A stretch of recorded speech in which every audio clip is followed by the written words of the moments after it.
Bismillahirrahmanirrahim. Assalamu alaikum, peace be upon you. Your Excellency, Mintima Shaiminyev, Your Excellency, Eleonora Mitrofanova, respected members of government, distinguished guests. What an enormous pleasure it is to welcome all of you to this ceremony. We gather today with a group of extraordinary people, in an extraordinary place, and for an extraordinary purpose. The AKAA Award for Architecture is organized around a series of 3-year cycles, each one culminating in the recognition of our award recipients. Tonight, we celebrate the outcomes of our 14th cycle. This is an extraordinary moment for me as I think back to our decision to launch this program more than 4 decades ago. What led to that decision, you may ask, as many have asked then and since.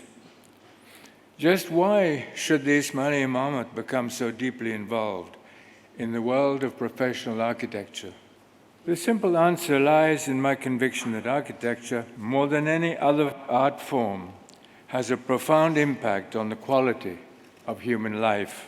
As it has often been said, we shape our built environment, and then our buildings shape us. This close relationship of architecture to the quality of human experience has a particularly profound resonance in the developing world. I believe that we all have a responsibility to improve the quality of life whenever and wherever that opportunity arises. Our commitment to influencing the quality of architecture, intellectually and materially, grows directly out of our commitment to improving the quality of human life. As you may know, over these 4 decades, we have recognized a vast array of architectural contributions, including over 9,000 nominated projects. But the value of this program goes far beyond recognizing specific projects. The AKAA Architectural Award is not simply a prize, it is a process. This process involves a wide range of conversations all across the world that shape the selection process. The theme of the cycle, which culminates today, is architecture in dialogue.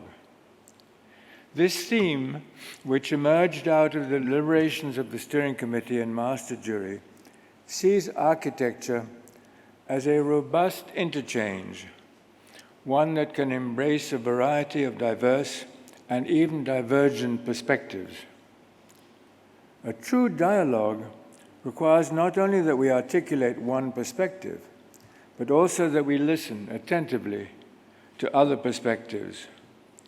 More than that, it asks us not only to listen to one another, but also to learn from one another. There are several ways in which architecture can blend different perspectives. Let me briefly describe just 4 of them. First of all, we must foster a healthy dialogue among the actual participants in the architectural process. I don't mean only the skilled architects themselves, but also those who collaborate with them: clients, community leaders, public officials, educators, and the builders, designers, and craftsmen who help realize their plans. Our master jury for this cycle paid close attention to this dimension, looking at qualities such as leadership, cooperation, and openness, qualities that help produce creative dialogue. A second dialogue that advances the best in human architecture is an open dialogue between the past and the future. This means more than simply copying the past or merely tacking some ancient arch or minaret or calligraphy onto a new building. On the other hand, it also means more than a heedless modernistic approach. so that it ignores our rich heritage. Our realization more than 40 years ago that architectural practice in Muslim societies had recently been forgetting its own history helped us to shape the nature of this award. The dialogue we seek is one that will blend the inspiration of the past with the demands of the future.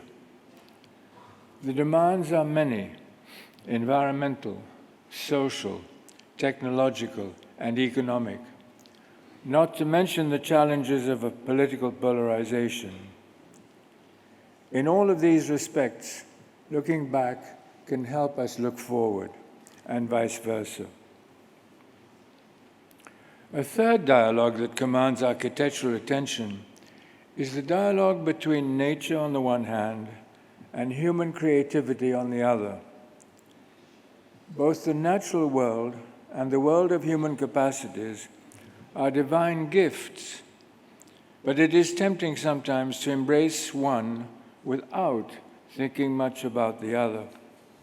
Fourth, and finally, I would emphasize the importance of intercultural dialogue in meeting the architectural opportunities of our time.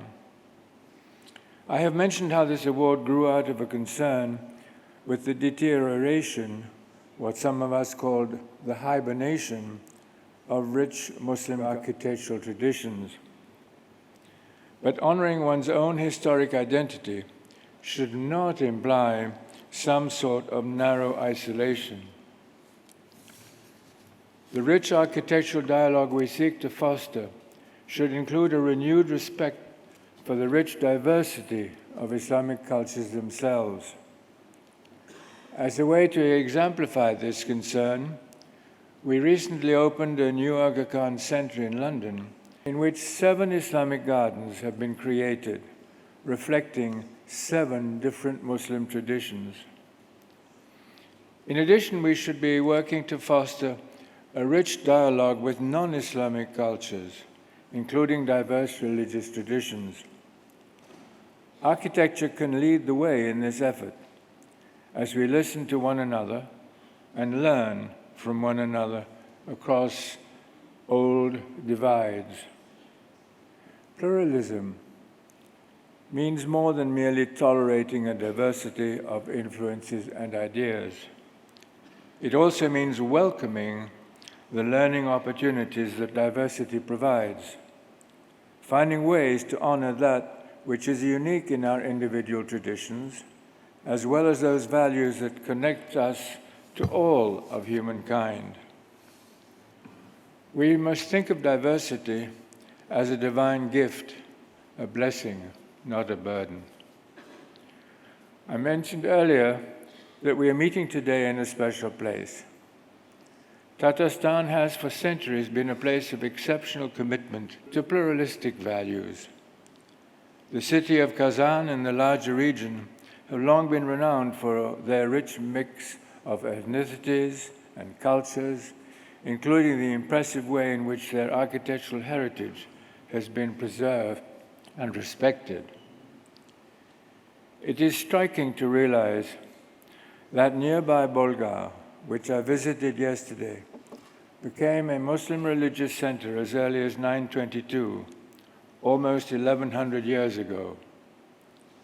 Through the centuries, the spirit of pluralism in Tatarstan has known times of difficult challenge and times of inspiring renewal.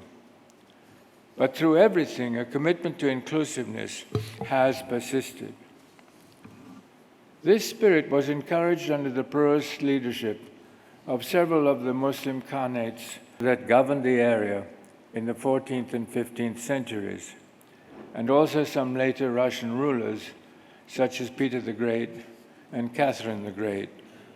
And it has been dramatically evident here in recent years. On my visits to Kazan and in Bolgar, I have seen how committed people can honor the power both of cultural identity and cultural pluralism.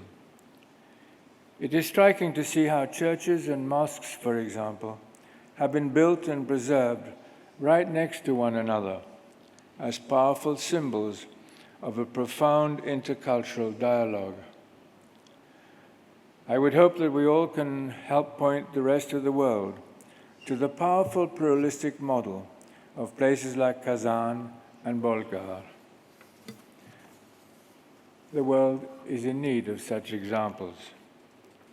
Human challenges seem to intensify at an accelerating pace these days. Climate change, economic and technological inequalities, epidemics, political polarization, population displacements, and the daunting task of helping one another to live together in dignity. I believe deeply in the potential of the architectural world to help inspire and enrich a creative dialogue in all four of the areas I have mentioned. A dialogue between creative architectural partners, a dialogue between past and future, a dialogue between natural reality and human creativity, and a dialogue among diverse cultures. When I first anticipated this visit to Tatarstan, my thoughts went back to other award presentations through these 4 decades. The very first presentations were held in Lahore, in Pakistan, and I remember expressing my hope that night that these awards would not be seen as the end of a story, but rather as a bold beginning, stimulating further discussion, insights, questions, debates, and perhaps even more, some worries, as I put it then, about our architectural future. And I must say today how pleased I am that my hopes I expressed in Lahore 4 decades ago have been fulfilled.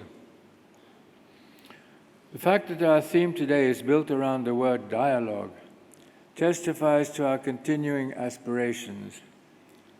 My thanks go to all of you for being a part of this extraordinary celebration as we reflect gratefully on both the inspiring gifts of the past and the rich possibilities of the future. Thank you.